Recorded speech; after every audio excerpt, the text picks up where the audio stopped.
রেজাউল করিম ভাই সবিনয় অনুরোধ করছি ওনাকে বক্তৃতা দেওয়ার জন্য, আলোচনা করার জন্য।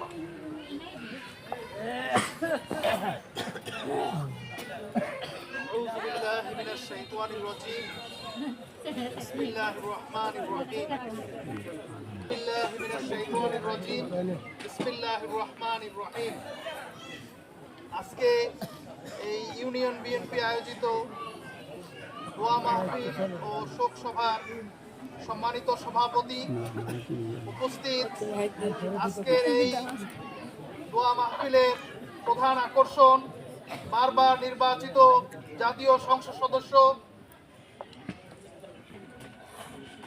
জননেতা জনাব এবিএম আশরাফ উদ্দিন নিজাম সাহেব, উপস্থিত এই রামগতি উপজেলার সংগ্রামী সভাপতি জনাব ডাক্তার জামাল ভাই এবং অন্যান্য অতিথিবৃন্দ, আমার প্রিয় ভাই ও বোনেরা, আসসালামু আলাইকুম।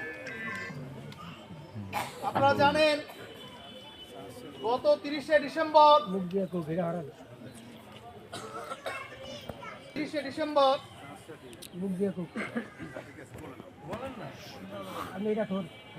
আমাদেরকে শোক সাগরে ভাসিয়ে বারবার নির্বাচিত প্রধানমন্ত্রী জননেত্রী দেশনেত্রী বেগম খালেদা জিয়া ইন্তেকাল করেন।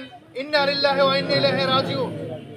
আপনারা জানেন শহীদ প্রেসিডেন্ট জিয়াউর রহমানের শাহাদতের পর বিচারপতি আব্দুল সত্তার সাহেব ক্ষমতা গ্রহণ করেছিলেন এবং তাকে বন্দুকের নলের মুখে যখন তাকে ক্ষমতাচ্যুত হন, তখন এই দেশে গণতন্ত্র প্রতিষ্ঠার জন্য বেগম খালেদা জিয়া বাংলাদেশের সবচেয়ে জননন্দিত দল বিএনপির হাল ধরেছিলেন।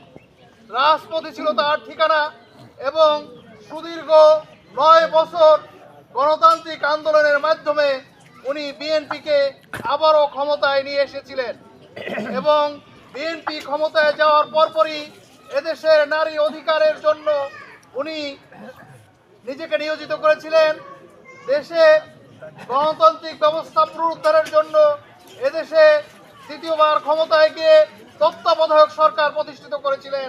প্রিয় ভাই ও বোনেরা, সেই আমাদের প্রাণের নেত্রী বিগত 17 বছরের মধ্যে 5 বছর কারা অন্তরীণ ছিলেন এবং তিলে তিলে উনি মৃত্যুর দিকে ধাবিত হন।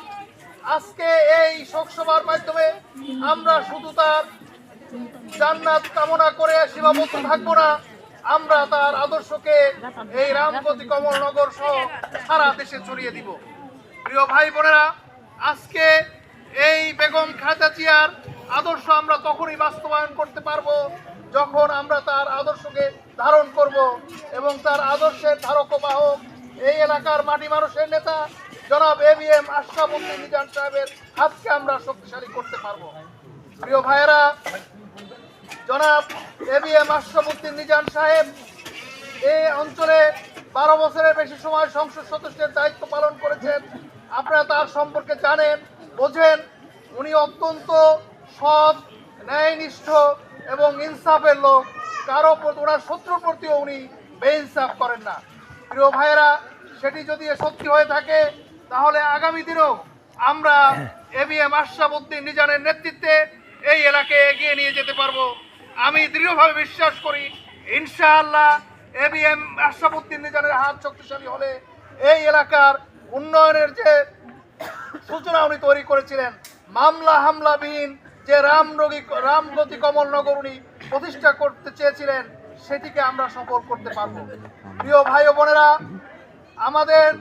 আমাদের প্রাণপ্রিয় নেতা শহীদ প্রেসিডেন্ট জিয়াউর রহমানের সন্তান জনাব তারেক রহমান যে 31 দফা কর্মসূচি দিয়েছেন, সেই কর্মসূচির আলোকে যেসব অধিকার আমাদের এই রামগতি কমলনগরে রয়েছে, সেই অধিকারগুলো জনাব এবিএম আশরাফ উদ্দিন নিজাম সাহেব নিশ্চিত করতে পারবেন, এটা আমরা দৃঢ়ভাবে বিশ্বাস করি। তাই প্রিয় ভাই ও বোনেরা, আজকে আর আমাদেরকে ঘরে বসে থাকতে হবে না। আজকে তার আওয়াজকে প্রতিটি ঘরে, প্রতিটি জনপদের প্রতিটি নাগরিককে পৌঁছে দিতে হবে।